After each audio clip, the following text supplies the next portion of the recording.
प्यारो बच्चों, आपको मधु आंटी का जय मसीह की और सलाम। और जैसे फिर मैं आपके सामने एक छोटी सी स्टोरी लेके आई हूँ, क्योंकि अपन जान रहे हैं बाइबल का सीरियल के अनुसार एक के बाद एक हम स्टोरी को ले रहे हैं, जिससे आपका भी आत्मिक ज्ञान बढ़ सके। और जैसे कि अभी हमने आदम और हवा के बारे में देखा था कि परमेश्वर ने किस प्रकार से आदम और हवा की सृष्टि की, किस प्रकार से उन्होंने उनको बनाया। उसके बाद हमने देखा कि आदम और हवा ने किस प्रकार से पाप किया, और पाप करने के बाद परमेश्वर ने उनको क्या किया, आदम की वाटिका से बाहर निकाल दिया। अब हम देखते हैं कि जब आदम और हवा उस वाटिका में रहते थे और सब कुछ अच्छा था, सब कुछ परमेश्वर की अनुसार चल रहा था। परमेश्वर आते थे, बातचीत करते थे और उनके साथ उनका एक बहुत अच्छा संबंध था। पर एक पाप के कारण क्या हुआ कि वो परमेश्वर से दूर हो गए। जब वो वाटिका से निकाल दिए गए तो हम देखते हैं कि वो लोग वहाँ पे जाके अपने खेती करते थे और मेहनत मजदूरी करते थे, और उसके अनुसार वो अपना जीवन यापन कर रहे थे। परंतु कुछ दिनों के बाद, क्योंकि आदम और हवा पति पत्नी थे, तो उनको दो बच्चे हुए जिनका नाम केन और हाबिल था। और हम देखते हैं कि यहाँ पे उनकी किस प्रकार से उनका जो जीवन था, किस प्रकार से उन्होंने काम किया केन और हाबिल ने, उसके बारे में बताएंगे। क्योंकि ये बहुत अच्छी स्टोरी है बच्चों के लिए, छोटे संडे स्कूल के बच्चों के लिए, कि उससे हम सीख सकते हैं कि ये केन और हाबिल जो आदम और हवा की पहली संतान थी। क्योंकि जैसे हम देख रहे हैं और उत्पत्ति हुई आदम हवा के बाद, तो उनको जो पुत्र हुए थे केन और हाबिल, उनके हम बारे में पढ़ेंगे। और जो पाया जाता है उत्पत्ति उसका 4 अध्याय, और सभी अपने अपने बाइबलों को खोलेंगे और उसमें देखेंगे कि कहाँ पे कैसा लिखा गया है, कौन सा पद है जो जिससे हम सीख रहे हैं। तो यहाँ पे लिखा है जो आदम थे और हवा थी, उनको क्या हुआ कि 2 बच्चे हुए। और इसमें लिखा है कि वह उसके भाई हाबिल को जन्मी, और हाबिल तो भेड़ बकरियों का चरवाहा बन गया, और केन जो था वो खेती करने वाला बना। 2 बच्चे थे यहाँ पे लिखा हुआ है। और हाबिल जो था वो क्या करता था, जानवरों को पाला करता था। मतलब जैसे कि उस समय बकरी थी, भेड़ थी, उनको पाल के चरवाहा बना था। और जो केन था वो क्या करता था, खेती करता था। गेहूँ, जैसे अपन किसानों को देखते हैं वो गेहूँ बोते हैं, तो वैसे ही जो केन था वो खेती करता था। चावल, गेहूँ, मक्का, जो भी उस समय था फसल, उसको बोया करता था। और इसमें लिखा है कि कुछ दिनों के पश्चात केन यहोवा के पास भूमि की उपज में से कुछ लेके गया। यहाँ पे हम देखते हैं कि पहला, क्योंकि जब हमको सिखाया जाता है कि हमें परमेश्वर को दान देना है, क्योंकि आज हमारे पास जो कुछ भी है वो परमेश्वर का दिया हुआ है। यदि हम अपने घर में भी यदि कहें कि यदि हम बिही का पेड़ लगा रहे हैं या केला का पेड़ लगा रहे हैं, उसमें हम कुछ भी नहीं करते, एक पेड़ भर हम लगा देते हैं, परंतु यदि उसमें फल आते हैं और खूब फल आते हैं कि इतना आता है कि हम खाते हैं, ये परमेश्वर की आशीष है जो परमेश्वर हमें देता है। तो यहाँ पर भी जब केन था, तो जब खेती बाड़ी उसने की, तो उसने अपने फसल में से जो उसको हुआ था, उस फसल में से क्या किया, उसने परमेश्वर को भेंट चढ़ाई। उसने सोचा जो कुछ भी दिया वो परमेश्वर ने दिया।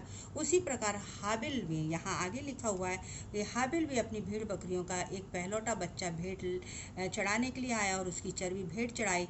तब यहोवा ने हाबिल की भेंट को ग्रहण किया।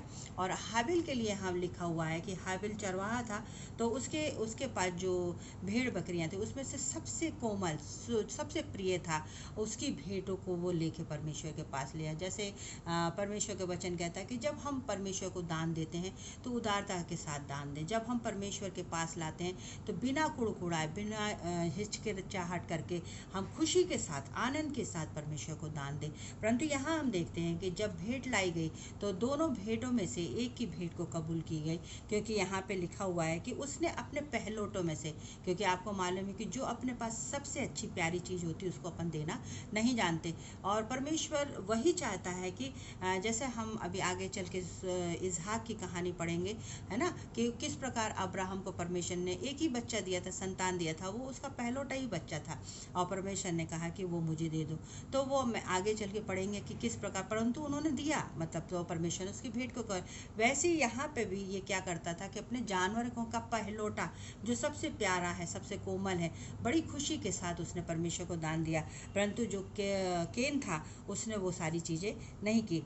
यहाँ पे लिखा हुआ केन और उसकी भेंट को उसने ग्रहण ना किया, तब केन अति क्रोधित हुआ और उसके मुंह पे उदासी छा गई।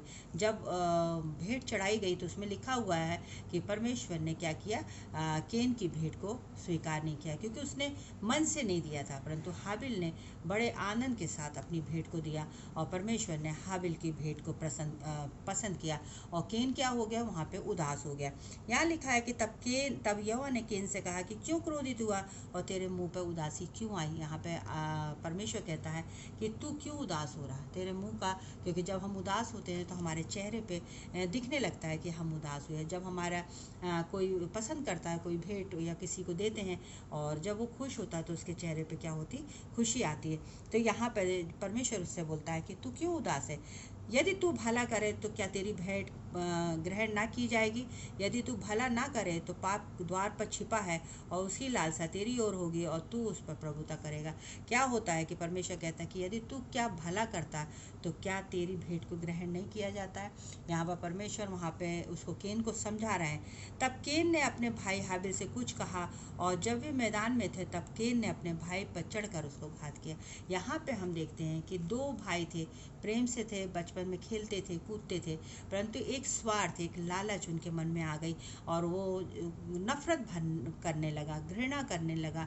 और परमेश्वर हमेशा कहता है कि हमें नफरत करना, न घृणा करना, क्योंकि ये सारी चीज़ें पाप को दर्शाती है।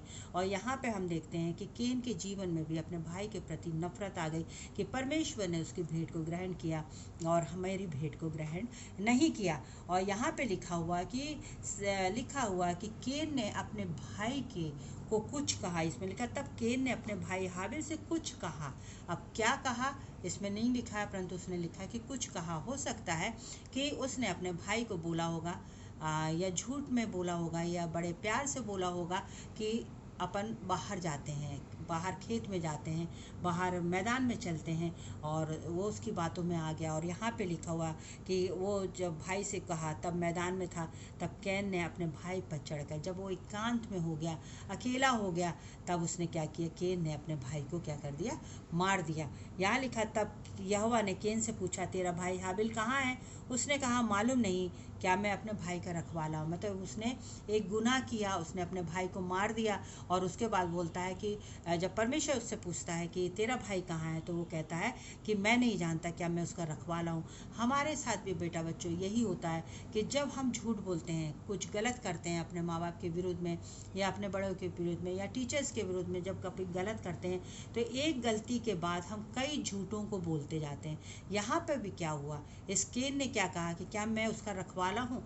परमेश्वर केवल उससे यही चीज़ पूछना चाह रहा था कि हाबिल का, परमेश्वर तो अंतर्यामी है, परमेश्वर तो सारी चीज़ों को देखने वाला है, परमेश्वर के पास सब कुछ था। परमेश्वर को मालूम था कि केन ने क्या किया, हाबिल को मार दिया है, उसका हत्या कर दिया, उसको घात कर दिया।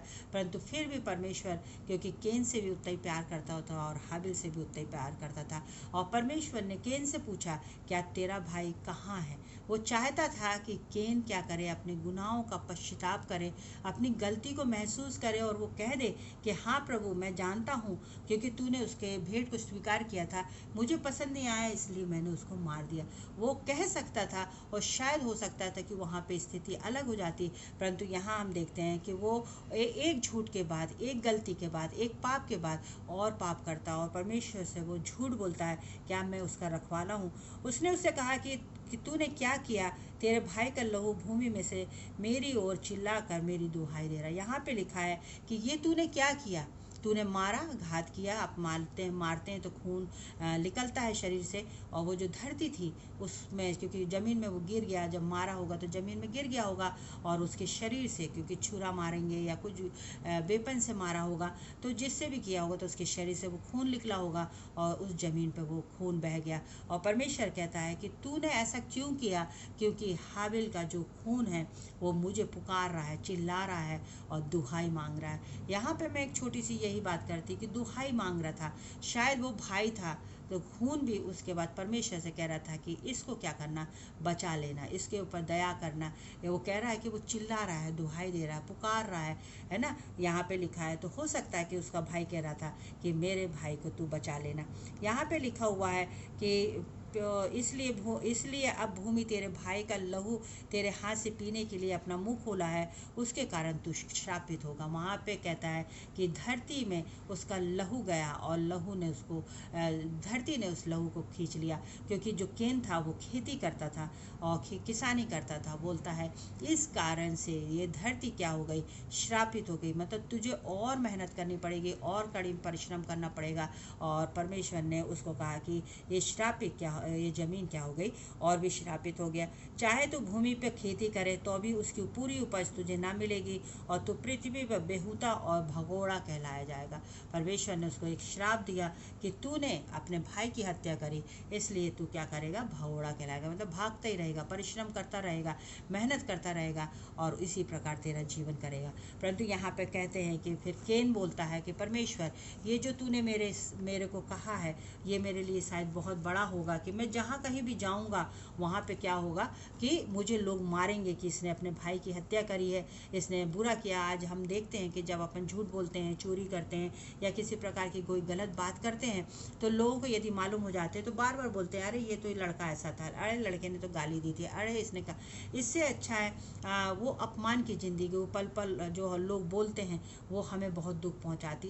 केन के जीवन में भी वही चीज़ हुआ कि प्रभु ये तो बहुत भारी हो गया कि मैं जहाँ जाऊँगा लोग मुझे मारेंगे और पीटेंगे। तब परमेश्वर ने एक चिन्ह उसको ठहराया और उसको कहा कि इसको यदि कोई मारेगा तो उसको भी 7 गुना भरना पड़ेगा। तो परमेश्वर ने उस समय केन को माफ़ किया और उसको आगे का जीवन दिया। परंतु आज हम जो हैं, हम बच्चे हैं, छोटे बच्चे हैं, बचपन से सिखाया जाता है बेटा झूठ नहीं बोलना है, बच्चा किसी के लिए बुरा नहीं कहना। तो हमें किसी के लिए बुरा नहीं करना चाहिए कि परमेश्वर का क्रोध हमारे ऊपर आए या परमेश्वर हमें दंडित करे या परमेश्वर या हमारे माँ बाप हमें दंडित करे।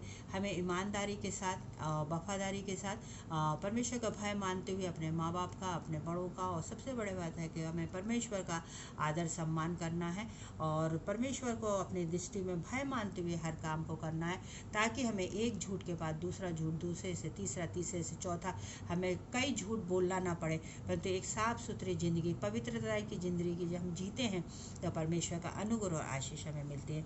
तो सभी को गॉड ब्लेस यू बच्चों। और बहुत अच्छा है आज केन और हाबिल की हमने स्टोरी करी कि उस प्रकार से हमें परमेश्वर शिक्षा देता है कि हमें किसी का बुरा नहीं सोचना चाहिए। तो आप भी किसी का बुरा मत सोचो, परमेश्वर का अनुग्रह आपके जीवन में होता रहे और परमेश्वर की दृष्टि में आप लोग बढ़ते जाइए और परमेश्वर का अनुग्रह पाते जाएंगे। तो गॉड ब्लेस यू बेटा, और परमेश्वर तुम लोग को खूब आशीष दे। धन्यवाद। जय मसीह की।